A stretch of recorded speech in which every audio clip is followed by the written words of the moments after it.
Сәлеметсіздер ме? Бұл зертханалық жұмыс. Зертханалық жұмыстың тақырыбы химиялық қосылыстардың жәндіктерге деген әсері. Бізге қажетті нәрселер 2 шағын ыдыс. Және оның ішінде үйде кездесетін құмырсқа, немесе өрмекші, тарақан деген сияқты жәндіктер қажет болады. Және кір жуғыш ұнтағы.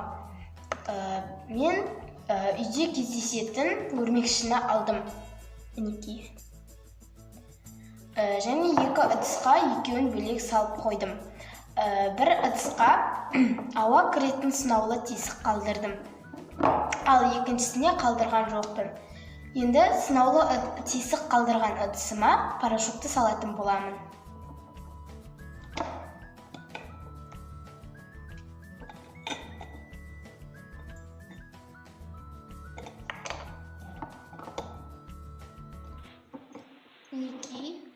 Мен ішіне ұнтақты салдым, және жәндік қасында жыбырлап жатыр. Енді бұл 2 жәндіктің реакциясын көретін боламыз.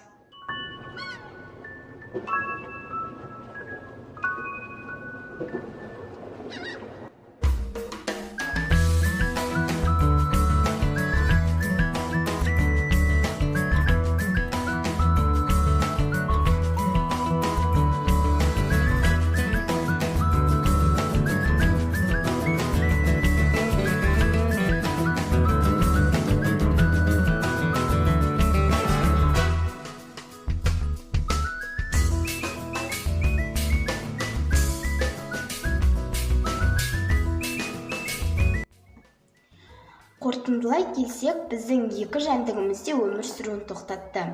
Мына ыдыстағы жәндігіміз ауа жетпегендіктен 1 сағат аралығында өмір сүруін тоқтатты. Ал мына ыдыстағы жәндігіміз осы ұнтақтың кесірінен өмір сүруін тоқтатты.